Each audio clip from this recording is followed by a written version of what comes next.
बिस्मिल्लाहिर्रहमानिर्रहीम। अस्सलामुअलैकुम स्टूडेंट्स। आज हमारा 6 लेक्चर है बेसिक फ़िज़िक्स पर, जिसमें हम बेसिक टर्म्स जो हैं डेली लाइफ में हम यूज़ करते हैं, लेकिन हम उनको जो है वो स्टूडेंट्स जो हैं वो डिफ्रेंशिएट नहीं कर पाते कि डिस्टेंस और डिस्प्लेसमेंट या स्पीड और वेलोसिटी में क्या डिफरेंस है। बोलने में समटाइम्स ये सेम ही लगते हैं, लेकिन इन दोनों में डिफरेंस है। तो आज हम देखेंगे कि इनमें डिफरेंस क्या है, हम किस तरह से इनको डिफ्रेंशिएट कर सकते हैं। सबसे पहले हम देखेंगे आउटलाइंस लेक्चर्स की कि आज हम क्या क्या डिस्कस करेंगे। उसमें सबसे पहले हम डिस्टेंस को एक्सप्लेन करेंगे, देन डिस्प्लेसमेंट को, इन दोनों को डिफरेंशिएट करेंगे कि इनमें क्या डिफरेंस है। Speed and uniform speed, velocity, further velocities को 3 कैटेगरीज में डिवाइड कर देंगे, average velocity, uniform velocity, instantaneous velocity.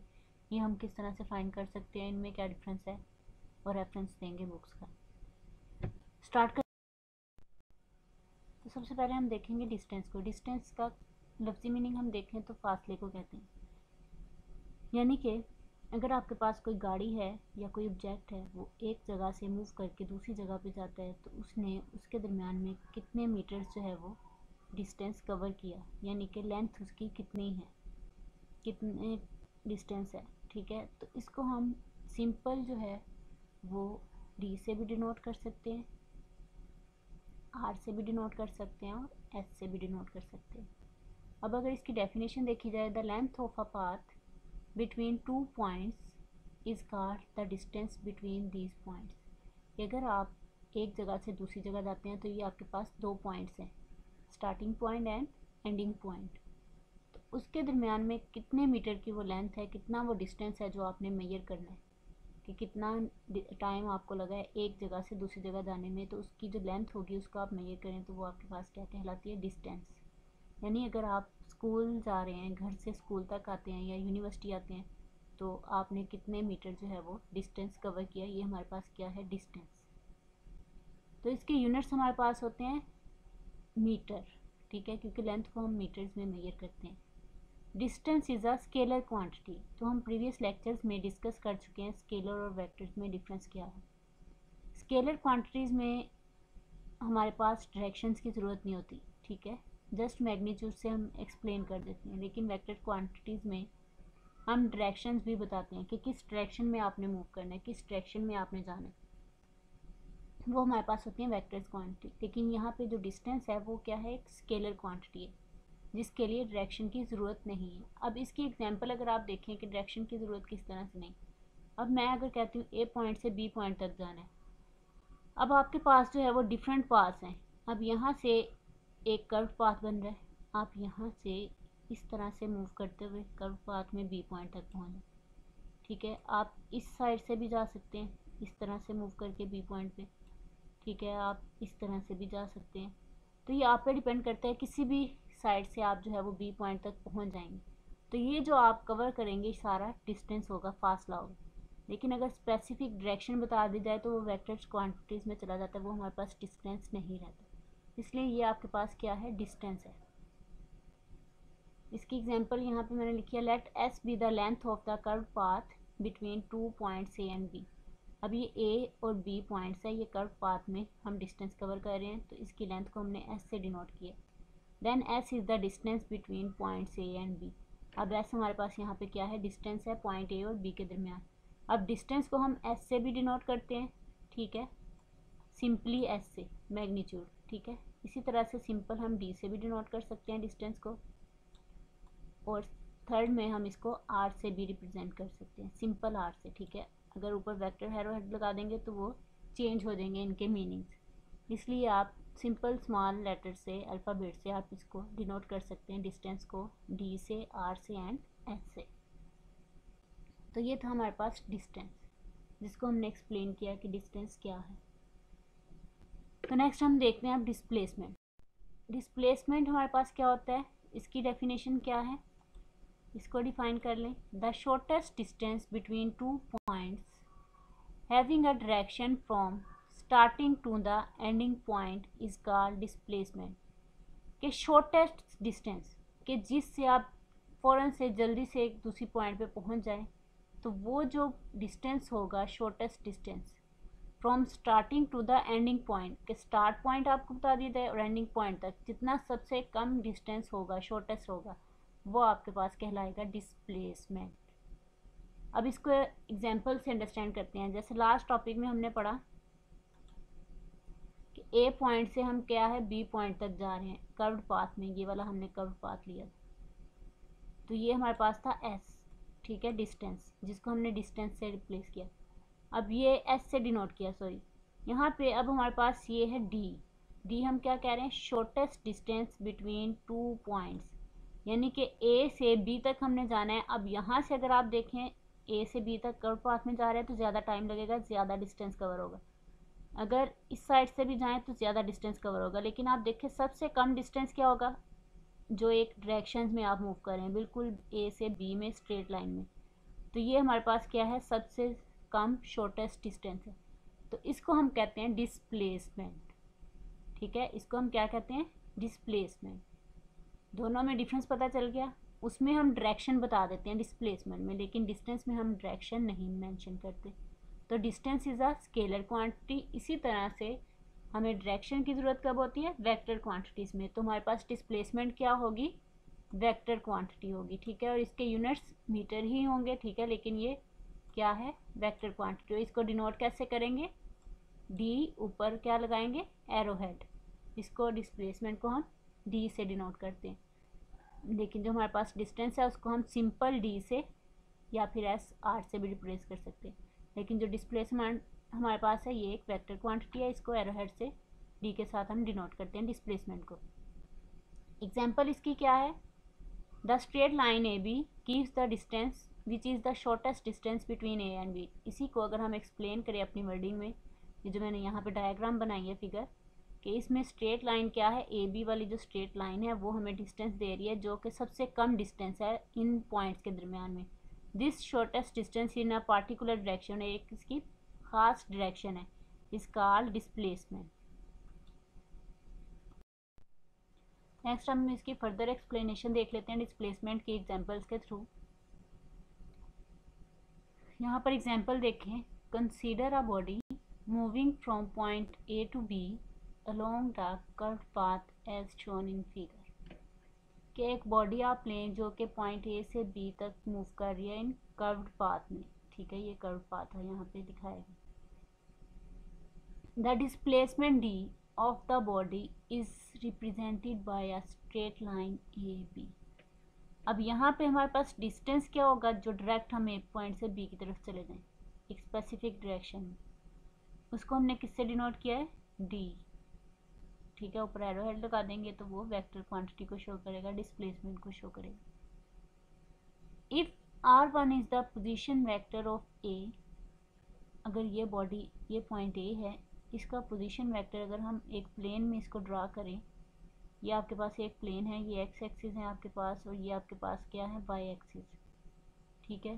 तो यहाँ पर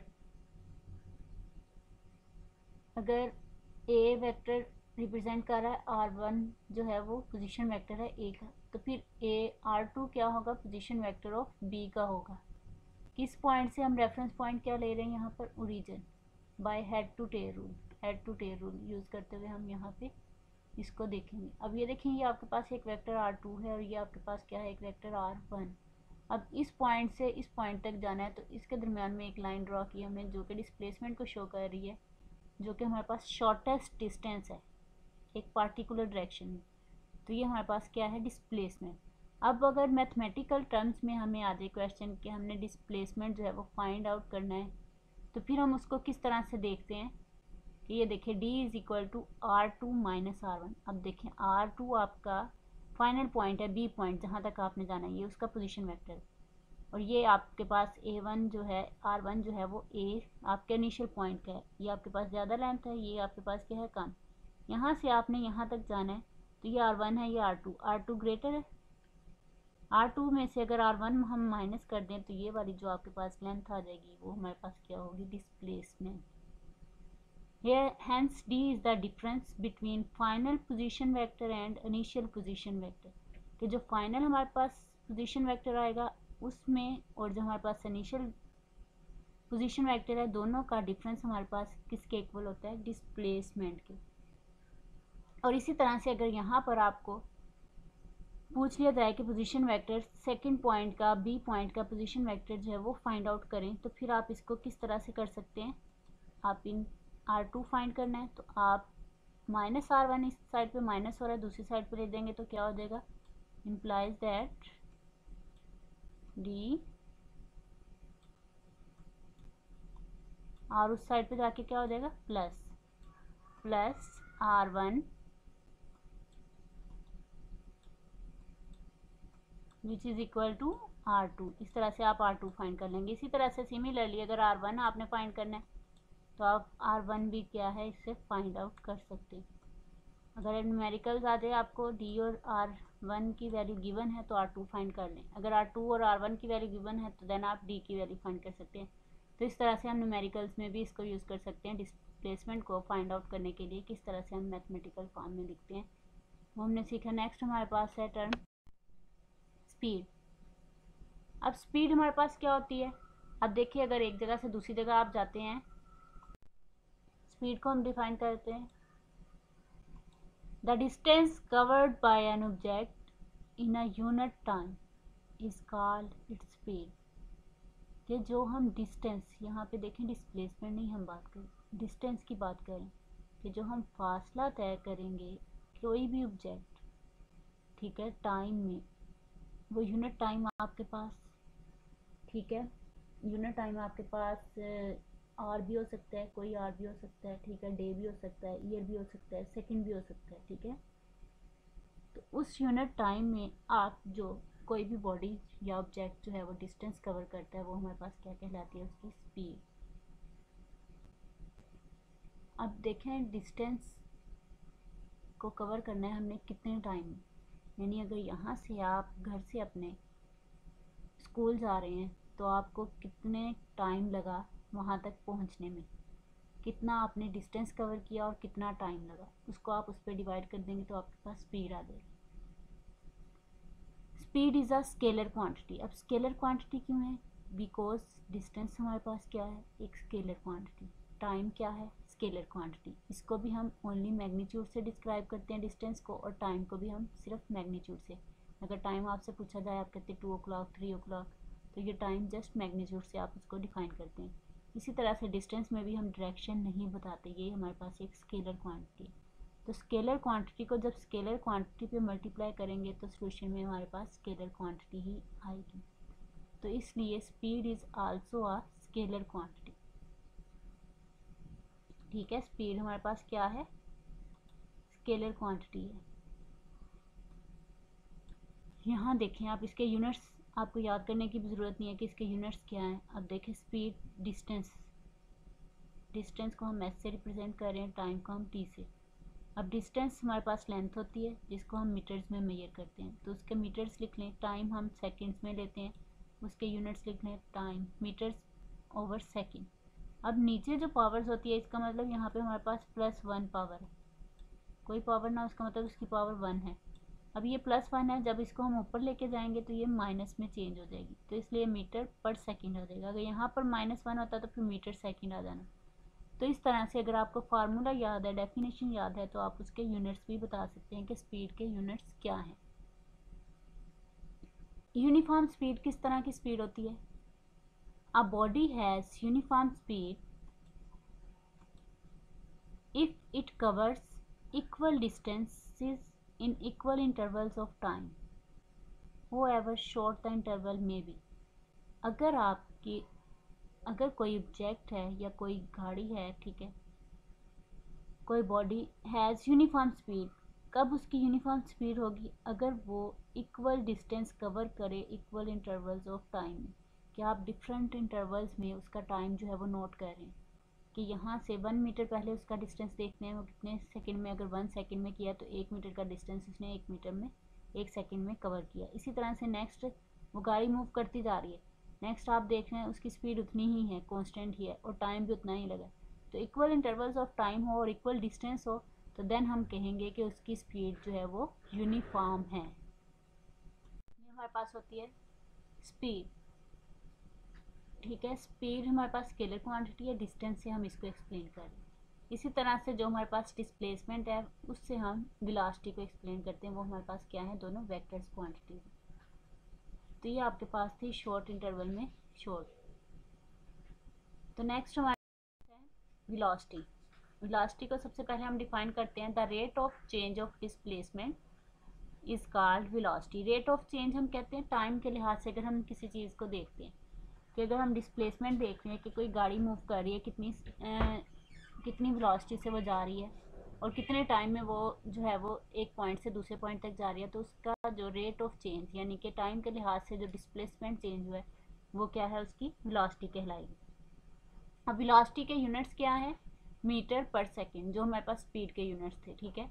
लेकिन डिफरेंस यहाँ पे क्या आया कि velocity is a vector quantity, लेकिन स्पीड हमारे पास क्या है, स्केलर क्वांटिटी है। सेकंड, वो हमारे पास स्केलर क्वांटिटी है, उसको हम मैग्नीट्यूड से डिनोट करते हैं, v से डिनोट करते हैं, सिंपल। लेकिन यहाँ पर हम एरो हेड लगा के इसको वेक्टर क्वांटिटी है इसलिए एरो हेड के साथ जो है वो डिनोट करते हैं। इसी तरह से चेंज ऑफ रेट ऑफ, ठीक है, वो चेंज नहीं थी, जस्ट हम स्पीड ले रहे थे टाइम के पॉइंट ऑफ। ये जो डेल्टा साइन है यहाँ पे, ये छोटी सी ट्राइंगल, इसको हम डेल्टा बोलते हैं, delta T over delta D over delta T, ये हमारे पास क्या है, चेंज को शो कर रहा है, ठीक है। The rate of change of displacement, ठीक है, वो क्या कहलाती है, वेलोसिटी। अब इसको देखें, डिस्टेंस डिस्प्लेसमेंट के यूनिट्स मीटर, टाइम के यूनिट्स सेकंड, तो वेलोसिटी के यूनिट्स क्या हुए, मीटर पर सेकंड। तो velocity is a vector quantity, क्योंकि इसके लिए हमारे पास क्या है, डायरेक्शन की ज़रूरत होगी वेलोसिटी के लिए। ये हमारे पास है वेलोसिटी। अब यूनिफॉर्म वेलोसिटी किस तरह की वेलोसिटी होगी, if a body covers equal displacement equal intervals of time then the body is said to be moving with uniform velocity. Similarly जैसे हमने स्पीड और यूनिफॉर्म स्पीड को डिफाइन किया, सेम वैसे ही हमारे पास वेलोसिटी है, लेकिन चेंज क्या है, वहाँ पे हम डिस्टेंस की बात करें, यहाँ पर हम डिस्प्लेसमेंट की, कि अगर कोई बॉडी जो है वो इक्वल डिस्प्लेसमेंट कवर करे इन इक्वल इंटरवल्स ऑफ टाइम में, कि टाइम क्या है कि अगर 1 सेकंड में वो 1 मीटर कवर करती है तो सेकंड दूसरे मीटर में भी वो 2 सेकंड तक डिस्टेंस जो है वो कवर करेगी डिस्प्लेसमेंट। तो यहाँ पर वो हमारे पास क्या होगी, यूनिफॉर्म वेलोसिटी। तो इस तरह से हमने डिफ्रेंशिएट किया स्पीड एंड वेलोसिटी को। नेक्स्ट हमारे पास है एवरेज वेलोसिटी। एवरेज वेलोसिटी हमारे पास क्या होती है, जिस तरह से हम एवरेज कैलकुलेट करते हैं, ठीक है, स्टूडेंट्स के मार्क्स की एवरेज कैलकुलेट करते हैं, तो हम क्या करते हैं कि टोटल जितने भी सब्जेक्ट्स हैं सबके मार्क्स को ऐड करके हम टोटल मार्क्स पे डिवाइड कर देते हैं, तो हमारे पास क्या आ जाती है, एवरेज आ जाती है उन स्टूडेंट्स के मार्क्स की। सिमिलरली इसी तरह से अगर वेलोसिटी की एवरेज फाइंड करना हो, तो कोई भी बॉडी अगर कोई डिस्प्लेसमेंट कवर कर रही है टाइम में, तो जितना टोटल डिस्प्लेसमेंट वो कवर करेगी और जितना टोटल टाइम उसको लगेगा उसको डिवाइड कर दे, तो आपके पास क्या आ जाएगी, एवरेज वेलोसिटी। तो इसको हम किस तरह से डिफाइन कर सकते हैं, if D is the total displacement covered by a body in time delta T then average velocity is, तो ये हमारे पास एवरेज वेलोसिटी भी हम लिख सकते हैं इस तरह से, इसके फार्मूला में भी लिख सकते हैं। और सेकंड, हम मैथमेटिकल टर्म्स में हम इसको किस तरह से डिनोट करते हैं, एवरेज को ए वी ई शॉर्ट करके इस तरह से भी लिख सकते हैं वी के साथ। तो ये जो v है, वेलोसिटी जो है वो एवरेज वेलोसिटी को शो कर रही है। सिंपल v वेक्टर फॉर्म में लिखेंगे तो वो वेलोसिटी होगी, अगर सिंपल v लिखा है तो वो स्पीड होगी, अगर एरो हेड लगा है या बोल्ड है तो वो आपके पास वेलोसिटी आ जाएगी, अगर ए वी ई लिखा है साथ तो फिर वो आपके पास क्या बन जाएगी, एवरेज वेलोसिटी। तो ये किसके इक्वल है, rate of change of displacement के, लेकिन टोटल डिस्प्लेसमेंट इसमें आएगा और टोटल टाइम आएगा। तो ये हमारे पास थी एवरेज वेलोसिटी। लास्ट हमारे पास है इंस्टेंटेनियस वेलोसिटी। अब इंस्टेंस कहते हैं लम्हा, यानी कि किसी लम्हे की आपने किसी पॉइंट पे उस पाथ की जो है वो वेलोसिटी फाइंड आउट करनी है, तो उसको हम कहते हैं इंस्टेंटेनियस वेलोसिटी। अब अगर इसको हम डिफाइन करें, the velocity of a body at any instant of time और at any point of the path, कि अगर एक गाड़ी जो है वो एक पॉइंट से मूव करते हुए लास्ट पॉइंट आपके पास लेट्स सपोज एन पॉइंट है, तो एन ए से एन तक आपके पास डिफरेंट पॉइंट्स आते हैं। अब वो सेंटर में से किसी 2 पॉइंट्स का कोई भी पॉइंट्स लेके वहाँ पे उस पाथ का अगर आप फाइंड करना चाहते हैं कि उस पाथ में उसकी वेलोसिटी क्या थी और उस पॉइंट पे उसकी वेलोसिटी क्या थी, ठीक है। तो उस पॉइंट, उन दो पॉइंट्स में जो आप सेंटर से उसका डिस्टेंस ले रहे हैं, फॉर एग्जांपल अगर आप यहाँ से एक सिटी से दूसरे सिटी जाते हैं तो सेंटर में डिफरेंट स्टॉप्स आते हैं, ठीक है। तो वो दो सेंटर वाले कोई दो स्टॉप्स ले ले, उनका आपने डिस्टेंस डिस्प्लेसमेंट देखना है कि कितना उन्होंने कितने टाइम में कितना कवर किया। तो वो आपके पास इंस्टेंटेनियस वेलोसिटी होगी, यानी कि आपको लिमिट बता दी जाएगी कि इस वाले पोर्शन की आपने जो है वो वेलोसिटी हमें बतानी है कि कितनी है इंस्टेंटेनियस वेलोसिटी। तो उसको हम कहते हैं instantaneous velocity. The velocity of a body at any instance of time or at any point of the path is called instantaneous velocity. इसको शॉर्टकट हम किस तरह से लिख सकते हैं, v के साथ अगर INST इस तरह से बेस में लिख दें तो ये आपके पास इंस्टेंटेनियस वेलोसिटी को शो करता है। सिमिलरली जब आपने AVE लिखा था तो वो एवरेज वेलोसिटी को शो करता है, अगर INST लिखा हो तो इंस्टेंटेनियस वेलोसिटी। यहाँ पे ILM मैंने यूज़ किया वर्ड, इसका मतलब है लिमिट, यानी कि आपको हदूद बता दी जाए, हद बता दी जाए कि इससे आगे इस बाउंड्री के अंदर अंदर आपने बताना है कि कितनी वेलोसिटी है, ठीक है। तो ये आपके पास होती है लिमिट। वो आपके पास लेट्स डेल्टा टी टू 0, कोई भी आपके पास लिमिट जो आपको गिवन दी जाए उसकी वैल्यूज आपने पुट कर देनी है कि कितने टाइम लगे उस डिस्प्लेसमेंट को कवर करते हुए, तो आपके पास आ जाएगी इंस्टेंटेनियस वेलोसिटी। नेक्स्ट एक नोट है जो आपने देखना है, if a body is moving with constant velocity then its average and instantaneous velocity will be equal। देखें, अगर आपके पास कोई बॉडी जो है वो मूव कर रही है कांस्टेंट वेलोसिटी से, यानी कि उसकी वेलोसिटी चेंज नहीं हो रही, हर इंटरवल टाइम्स में इंटरवल डिस्प्लेसमेंट कवर कर रही, तो उसकी जो एवरेज वेलोसिटी आएगी, आप देखें अगर सारे मार्क्स आपके सेम हैं तो अगर 8 सब्जेक्ट्स हैं आपके और 8 में ही 50-50 मार्क्स हैं तो आप 8 पे डिवाइड करेंगे तो आपके पास एवरेज भी उतनी ही आ जाएगी जितने आपके टोटल मार्क्स होंगे किसी एक सब्जेक्ट। अब अगर इक्वल हैं तो फिर इसका मतलब कांस्टेंट, तो एवरेज वेलोसिटी भी उतनी ही आएगी। किसी एक दो पॉइंट्स के लिए दो सब्जेक्ट्स की अगर फाइंड करनी तो इंस्टेंटेनियस वेलोसिटी भी आपकी वही आएगी, यानी कि अगर कांस्टेंट वेलोसिटी से कोई बॉडी मूव कर रही है तो उसकी एवरेज और इंस्टेंटेनियस वेलोसिटी क्या हो जाएंगी, इक्वल हो जाएंगी, एक दूसरे के बराबर आएंगी। तो ये एक छोटा सा नोट था। लास्ट में अब हम इस लेक्चर्स के बाद हमारे पास ये क्वेश्चंस जो है वो राइज होते हैं, ये वाले क्वेश्चन जिनको आज हमने अंडरस्टैंड किया है इस लेक्चर में कि आपसे किस तरह से क्वेश्चन एग्जाम्स में पूछे जा सकते हैं, या आपको ये इन टर्म्स के बारे में आप सीखते हैं इस लेक्चर्स के बाद। इसको सुनने के बाद आप इसको डिफ्रेंशिएट कर सकते हैं, डिस्टेंस और डिस्प्लेसमेंट को डिफ्रेंशिएट कर सकते हैं, स्पीड एंड वेलोसिटी को कि इनमें क्या डिफरेंस है, और लास्ट में आप एवरेज वेलोसिटी, इंस्टेंटेनियस वेलोसिटी और कांस्टेंट वेलोसिटी को भी डिफ्रेंशिएट कर सकते हैं। तो मेजर जो डिफरेंस है इनमें डिस्टेंस और डिस्प्लेसमेंट, स्पीड एंड वेलोसिटी में, वो ये है कि जो आपके पास डिस्टेंस है वो एक स्केलर क्वांटिटी है, ठीक है, इसके लिए डायरेक्शंस की ज़रूरत नहीं है और इसको हम डिनोट भी मैग्नीट्यूड से करते हैं ओनली। और जो डिस्प्लेसमेंट है वो वेक्टर क्वांटिटी है और इसको हम मैग्नीट्यूड के साथ डायरेक्शन भी डिनोट करते हैं इसकी एरोहेड के साथ। इसी तरह से स्पीड आपके पास स्केलर क्वांटिटी है, वेलोसिटी क्या है आपके पास, वेक्टर क्वांटिटी है। तो इसके यूनिट्स इन दोनों के सेम हैं, मीटर पर सेकेंड। और एवरेज वेलोसिटी और instantaneous velocity and constant velocity का भी मैंने आपको बताया कि इसको हम किस तरह से डिफरेंशिएट करते हैं। आई होप सो कि आज के लेक्चर से आपको क्लियर हो गया होगा distance, displacement, speed, velocity in terms में क्या मेन डिफरेंस है।